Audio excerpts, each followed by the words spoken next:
Good morning students, मैं प्रमोद कुमार आप सभी का स्वागत करता हूं पाइका डिफेंस एकेडमी में। तो स्टूडेंट, जैसे कि आप सभी जानते हैं कि एसएससी कांस्टेबल जीडी 2021 में 25,000 से ज्यादा वैकेंसीज आई हैं। तो ये आप सभी के लिए एक अच्छा मौका है। इस मौके का फायदा उठाइए, रात दिन मेहनत करिए, दिन रात एक करिए, पूरे जुनून के साथ मेहनत करिए ताकि इस बार ये वर्दी आपकी हो। तो इसी के साथ स्टूडेंट्स हम हाजिर हैं आप सभी के लिए रेशियो एंड प्रोपोर्शन के कुछ इंपॉर्टेंट टाइप्स के क्वेश्चन लेकर। हमने रेशियो एंड प्रोपोर्शन के डिफरेंट टाइप्स के क्वेश्चंस को टाइप 1, टाइप 2, टाइप 3 करके टाइप 6 तक बांटा हुआ है। और आज के लेक्चर में हम टाइप 1 और टाइप 2 के क्वेश्चंस को डिस्कस करेंगे और उन्हें सोल्व करने का शॉर्ट ट्रिक भी सीखेंगे। तो चलिए आज का सेशन शुरू करते हैं। और आज के सेशन का सबसे पहला क्वेश्चन हमारे पास आ गया है। तो ये पहले क्वेश्चन को हम समझते हैं अच्छे से। क्वेश्चन है स्टूडेंट्स हमारे पास, if P is to Q is equal to 8 is to 15 and Q is to R is equal to 3 is to 2, then find P is to Q is to R। तो student सबसे पहले आप इन question को समझे। यहाँ पे आपको दो रेशियो दे रखा है, यानी दो नंबर का रेशियोज आपको दे रखा है, फिर बाकी दो का रेशियो भी दे रखा है। और यहाँ पे एक चीज कॉमन है, जैसे यहाँ पे Q कॉमन है और इन दोनों के हेल्प से आपने P is to Q is to R निकालना है, यानी तीन का रेशियोज निकालना है। तो सबसे पहले स्टूडेंट्स आपने क्या करना है, आपने इन रेशियोज को लिखना है। तो P is to Q आप लोगों को दे रखा है 8 is to 15, तो पहले आप उन्हें लिख लीजिए। Q is to R आपको दे रखा है 3 is to 2, ये मैं लिख लिया। उसके बाद स्टूडेंट्स आपने यहाँ पे एक उल्टा जेड बनाना है।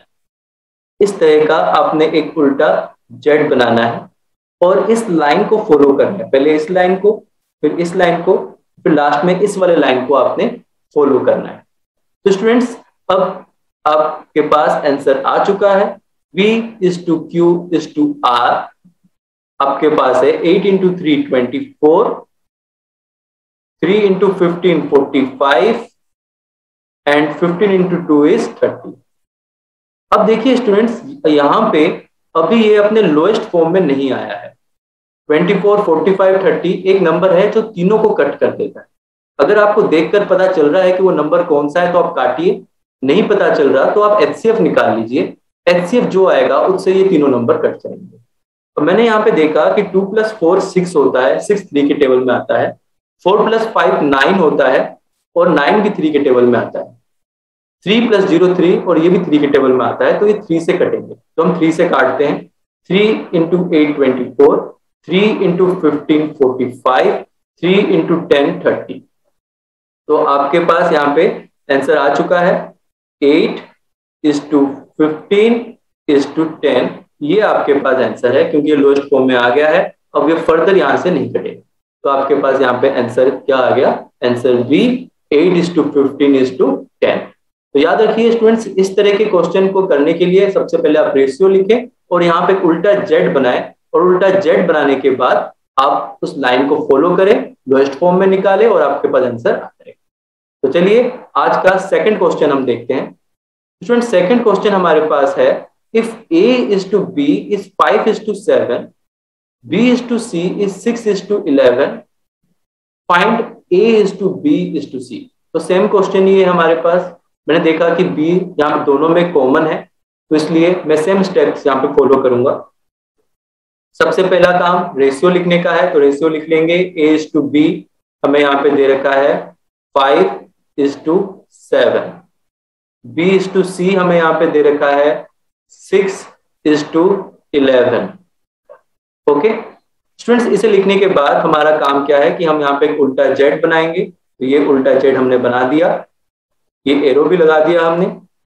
अब हमारे पास आंसर आ गया है A is to B is to C हमारे पास है 5 × 6 30, 6 × 7 42, 7 × 11 77। ये आ गया आंसर। तो स्टूडेंट्स देखिए ये पहले से ही लोएस्ट फॉर्म में है, तो अब कोई नंबर हमें सोचना ही नहीं है जो इन तीनों को काट सके। तो आंसर हमारे पास आ गया आंसर B 30 42 77।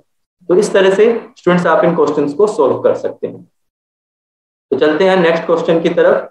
तो स्टूडेंट्स नेक्स्ट क्वेश्चन टाइप 1 का है हमारे पास, if a is to b is equal to 2 is to 3, b is to c is equal to 4 is to 5 and c is to d is equal to 6 is to 7, then a is to b is to c is to d is। तो students ध्यान से देखें, यहाँ पे पिछले question में हमें सिर्फ यहाँ पे a is to b दे रखा होता था, b is to c दे रखा होता था, तीसरा ये जो रेशियोज दे रखा है वो नहीं दे रखा होता था।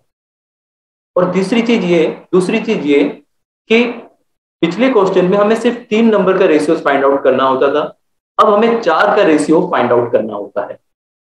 स्टूडेंट्स इन क्वेश्चन को करने के बहुत से मेथड्स हैं, बहुत से बुक्स में क्या है कि जो कॉमन है उनके रेशियो को आप सेम करो, इस तरह से लिखा हुआ है, बट मेरे हिसाब से जो मेथड मैं अभी बताने वाला हूं वो मेथड काफी ज्यादा इजी है और जल्दी निकालने वाला मेथड है।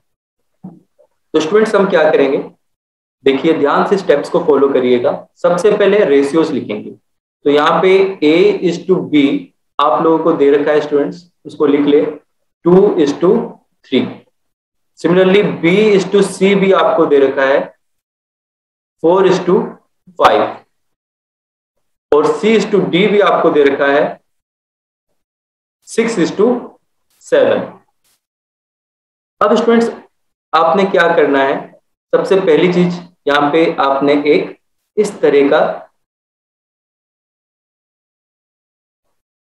एक स्क्वायर बनाना है, इस तरह से आपने एक स्क्वायर बनाना है। अब स्टूडेंट्स अभी मैं जो स्टेप्स बताने वाला हूं उसको अच्छे से समझे। अब a is to b is to c is to d आप कैसे निकालेंगे उसको समझे। स्टूडेंट्स यहाँ पे आपने क्या करना है, ध्यान से समझिएगा। सबसे पहले आपने ये जो स्टार्टिंग वाली लाइन में ये जो नंबर है 2, 4 और 6 इनको आपस में मल्टीप्लाई करिए। तो 2 इंटू 4 इज 8, 8 इंटू 6 इज 48, ये मैंने लिख लिया। अब आप ये वाली जगह सेकंड वाली जगह छोड़ दीजिए, थर्ड वाली जगह भी छोड़ दीजिए और फोर्थ वाली जगह को भरिए। फोर्थ वाली जगह में क्या आएगा, फोर्थ वाली जगह में जो सेकंड लाइन में नंबर है 3, 5, 7 उनका मल्टीप्लिकेशन करके जो आएगा हम वो लिखेंगे। तो 3 इंटू 5 15, 15 इंटू 7 इज 105, तो यहाँ पे आ गया 105। अब हम सेकंड प्लेस भरते हैं। स्टूडेंट सेकंड प्लेस के लिए आपको ये वाली लाइन को फॉलो करना होगा, 6, 4 और 3, 6, 4 और 3। तो 6 इंटू 4 इज 24, 24 इंटू 3 इज 72, ये आ गया हमारे पास। और 3 पे खत्म हुआ है तो 3 पे फिर हम करेंगे 3 इंटू 5 15, 15 इंटू 6 19, तो आपके पास जो तीसरा नंबर आया वो क्या आया 90। अब देखिए स्टूडेंट्स इन सभी नंबर को 3 जो है कैंसिल कर देता है, कट कर देता है। तो आप यहाँ पे देखिए 8 प्लस 4 इज 12, 3 से कटता है। 7 प्लस 2 इज 9, ये भी 3 से कटता है। 9 प्लस 0 9, ये भी 3 से कटता है। 1 प्लस 5 इज 6, ये भी 3 से कटता है। तो इन सभी को हम 3 से कैंसिल आउट करेंगे, कट करेंगे, कहने का मतलब है। तो 3 2 6, 3 4 12, 3 इंटू 30 90 और यहाँ पे बना 3 3 9, 3 5 15। तो हमारे पास स्टूडेंट रेशियो आ चुका है 16:24:30:35। तो ये स्टूडेंट्स हमारे पास आंसर आ गया। तो देखिए ये कहाँ पे है 16, 24, 30, 35। तो ये ऑप्शन सी जो है आपका सही है। तो स्टूडेंट्स जब भी किन्हीं 4 नंबर का रेशियो फाइंड आउट करना आता है तो आप इस स्टेप को फॉलो करें और इससे आपका आंसर जल्दी आएगा और इजी मेथड भी है। तो चलिए स्टूडेंट्स नेक्स्ट क्वेश्चन की तरफ चलते हैं। होप आपको समझ में आ रहा होगा क्वेश्चन अच्छे से। नेक्स्ट क्वेश्चन है हमारे पास क्वेश्चन नंबर 4 और क्वेश्चन है कि if a is to b is equal to 3 is to 4, b is to c is equal to 8 is to 9, then find a is to c। अब students यहाँ पे एक चीज देखिए, पिछले क्वेश्चन जितने भी हमने किए हैं वहां पे a is to b दे रखा होता था, b is to c दे रखा होता था और हमें a is to b is to बाद हम क्वेश्चन को सॉल्व करेंगे। स्टूडेंट्स देखिए a is to b, इसका मतलब a अपॉन b भी होता है। ये आपको 3/4 दे रखा है। b is to c, इसको हम b अपॉन c भी कहते हैं, वो आपको 8/9 दे रखा है। और आपको चाहिए क्या a अपॉन c, इसकी वैल्यू हमने निकालनी है। तो स्टूडेंट्स इन क्वेश्चन को सोल्व करने के लिए आप दो चीज दिमाग में रखें कि आप या तो इन दोनों को मल्टीप्लाई कर सकते हैं या तो इन दोनों को डिवाइड कर सकते हैं। आपने देखना है कि मल्टीप्लाई करके आपका आंसर आ रहा है कि डिवाइड करके। तो स्टूडेंट देखिए, अगर मैं a अपॉन बी को मल्टीप्लाई करता हूं b अपॉन सी के साथ, तो b आपस में कैंसिल होता है और बच क्या जाता है मेरे पास a अपॉन सी, यानी मल्टीप्लाई करके मेरे पास a अपॉन सी आ रहा है, तो मैं यहाँ पे मल्टीप्लाई करूंगा। तो स्टूडेंट्स आपने क्या करना है, देखिए a अपॉन बी या a इज टू बी कहो या a अपॉन बी कहिए, बात एक ही है। वो आपको दे रखा है 3/4। सिमिलरली b इज टू सी या आप इसको b अपॉन सी कहिए, ये आपको दे रखा है 8/9। और आपको चाहिए a इज टू सी, और हमें पता चल गया कि अगर a इज टू सी चाहे निकालना है हमें, तो हमें मल्टीप्लाई करना होगा, ये हमने देख लिया। तो क्या करेंगे यहाँ पे, हम a upon B into B upon C करेंगे, यानी मल्टीप्लाई। तो 3/4 इंटू 8/9।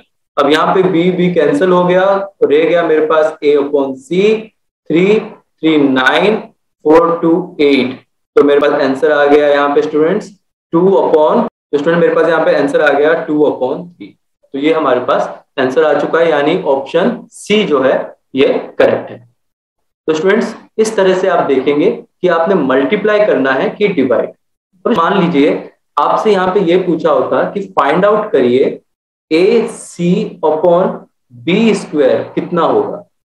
तो स्टूडेंट्स देखिए, मल्टीप्लाई करके तो मेरे पास ए अपॉन सी आ रहा है, मतलब मल्टीप्लाई करके तो मेरा ये आंसर नहीं आने वाला। तो अगर मैं डिवाइड कर दूं A upon B divided by B upon C, तो स्टूडेंट देखिए बी आपस में मल्टीप्लाई होगा और सी ए के साथ मल्टीप्लाई होगा, तो क्या बन गया ए सी अपॉन बी स्क्वायर। तो डिवाइड करके आंसर आ रहा है। तो इसलिए आप जब भी क्वेश्चन देखें तो पहले देखें इस तरह के क्वेश्चन में कि मल्टीप्लाई करके आंसर आ रहा है कि डिवाइड करके। तो होप आपको समझ में आ गया होगा। तो चलिए नेक्स्ट क्वेश्चन की तरफ हम चलते हैं, क्वेश्चन नंबर 5 की तरफ। क्वेश्चन नंबर 5 बहुत ज्यादा इंपॉर्टेंट क्वेश्चन है स्टूडेंट्स, अब इसको समझते हैं हम अच्छे से।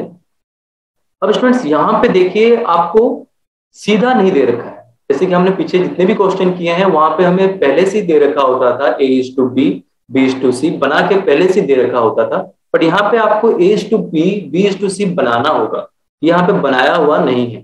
तो इसको कैसे करेंगे? तो सबसे पहले स्टूडेंट्स आपने a is to B b is to c find out करना होगा।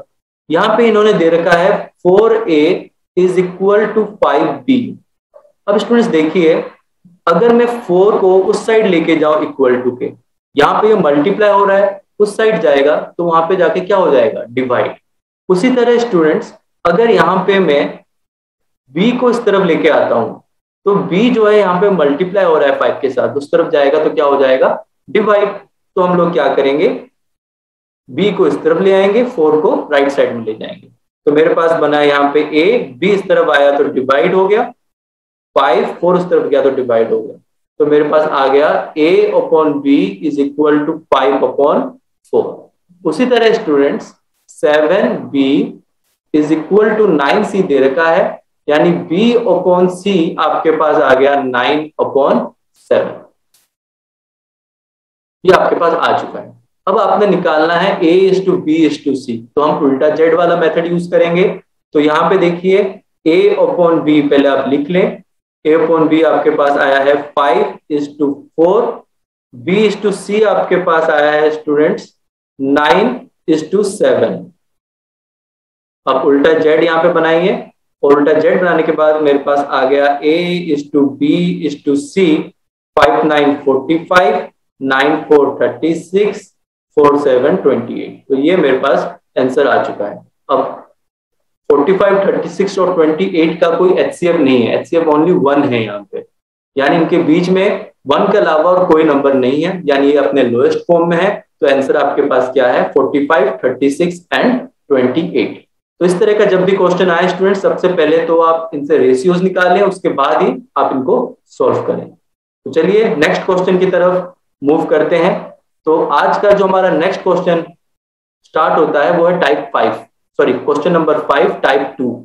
तो स्टूडेंट्स आज को जो हमारा नेक्स्ट क्वेश्चन है वो है टाइप 2 का क्वेश्चन नंबर 5, तो यहाँ से टाइप 2 के क्वेश्चन स्टार्ट होते हैं। टाइप 2 के क्वेश्चन स्टूडेंट्स बहुत ज्यादा इंपॉर्टेंट है और इन सभी क्वेश्चंस को हम शॉर्ट ट्रिक से ही समझेंगे।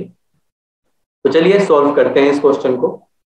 स्टूडेंट्स यहाँ पे इन्होंने कहा है कि certain amount was divided between Kavita and Reena in the ratio of 4:3 if Reena share was ₹2400 the amount is.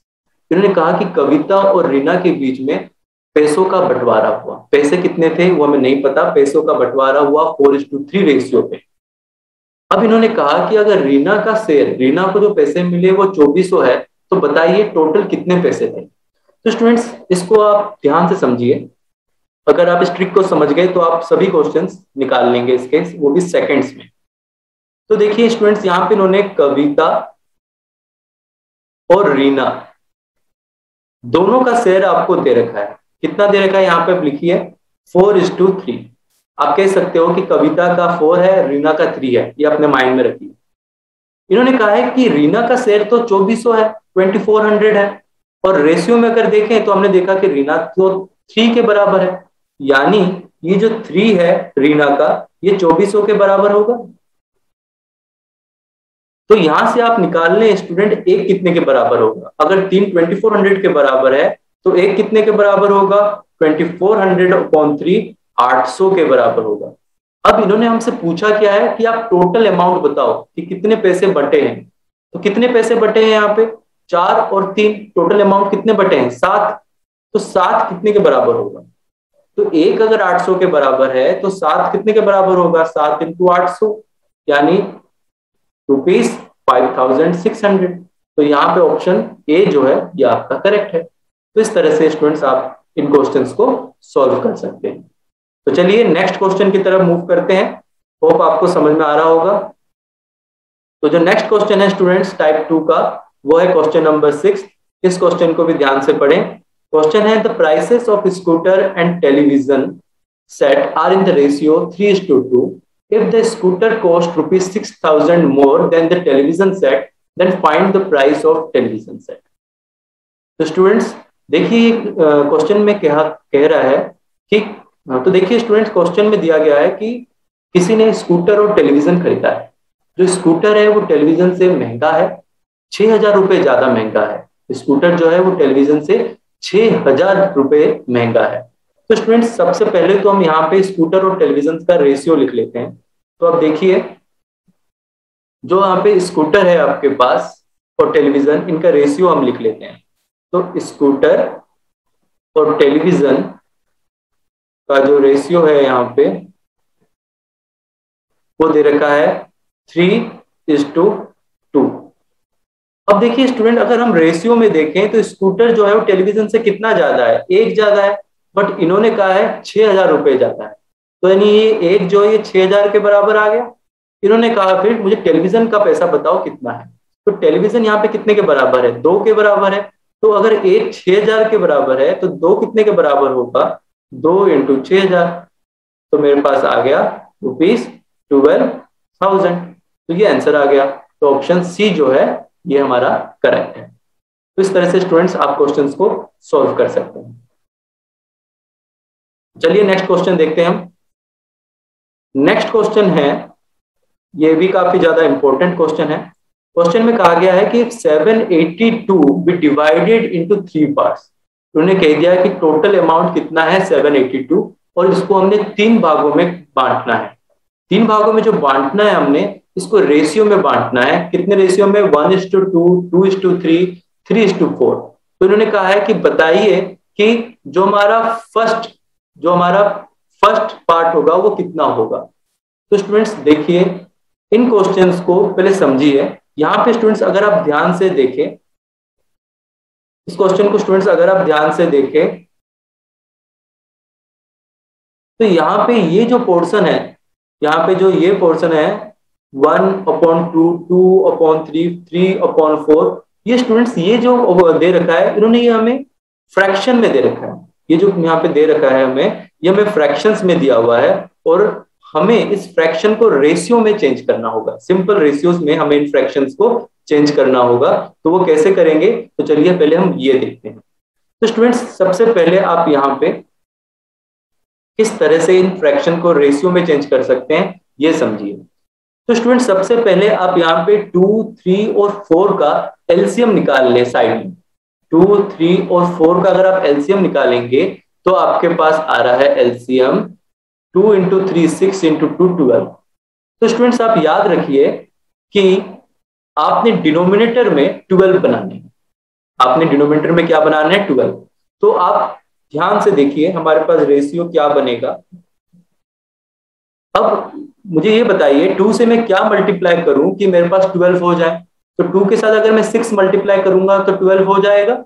तो न्यूमरेटर के साथ भी आप 6 मल्टीप्लाई करें, तो यहाँ पे आ गया 6 फर्स्ट। अब 3 के साथ मैं क्या मल्टीप्लाई करूं कि 12 बने? 4। तो 2 है ऊपर, तो 2 के साथ भी कितना मल्टीप्लाई करना पड़ेगा? 4। तो नेक्स्ट हमारे पास क्या आया? 8। अब यहाँ पे नीचे देखिए 4 है, 4 के साथ मैं क्या मल्टीप्लाई करूं कि 12/3। तो ऊपर जो नंबर दे रखा है उसके साथ भी 3 मल्टीप्लाई करें और हमारे पास रेशियो जो आ गया वो आ गया 6:8:9। ये हमारा नया रेशियो आ गया। अब इन्होंने कहा है कि 782 को हमने 6:8:9 में बांटना है। बट इन्होंने हमसे पूछा क्या है? इन्होंने हमसे पूछा है कि हमें फर्स्ट पार्ट बताओ कितना है। फर्स्ट पार्ट क्या है? 6। तो हमें ये वाला बताना है कि कितना है। तो स्टूडेंट्स देखिए टोटल अमाउंट 782 के बराबर है। अगर हम रेशियो में देखें टोटल कितना है तो देखिए कितना है? 8 + 6 14, 14 + 9 is 23। तो टोटल तो 23 है। यहाँ पे टोटल हमें दे रखा है 782, यानी मैं यहाँ पे 23 को 782 के बराबर लिख सकता हूं। तो एक कितने के बराबर होगा? 782 इंटू 23। और इन्होंने हमसे कहा है कि फर्स्ट पार्ट बताइए, तो फर्स्ट पार्ट कितना है? 6। तो फर्स्ट पार्ट बताइए इन्होंने हमसे कहा है। तो अगर एक 782/23 के बराबर है तो 6 कितने के बराबर होगा? 782/23 इंटू 6। तो हम अभी यहाँ पे डिवाइड कर लेते हैं 782 को 23 से। तो यहाँ पे 3 रखते हैं हम, 3 3 9 3 2 6। तो यहाँ पे मेरे पास 92 बना। अगर मैं 23 इंटू 4 करता हूं तो 92 आता है। तो ये कैंसल आउट हो गया 34 पे। तो मेरे पास आ गया आंसर 6 4 24, 2 6 3 18 19 20 204। तो मेरे पास फर्स्ट पार्ट कितना है? 204। तो ये आपका आंसर आ गया। होप स्टूडेंट्स आपको क्वेश्चंस अच्छे लगे होंगे और ये समझ में भी आया होगा। स्टूडेंट्स ये हमारा आज का आखिरी क्वेश्चन था। ये क्वेश्चन काफी ज्यादा इजी है बट शॉर्ट ट्रिक्स आपको याद रखने पड़ेंगे। इन शॉर्ट ट्रिक के हेल्प से आप क्वेश्चंस को इजीली सॉल्व कर पाएंगे। तो स्टूडेंट्स अगर आपको आज का वीडियो अच्छा लगा हो, समझ आया हो, तो प्लीज लाइक करें, सब्सक्राइब करें और शेयर करें ताकि हम आगे भी आपके लिए इस तरह की वीडियो ला सकें। Thank you and have a nice day.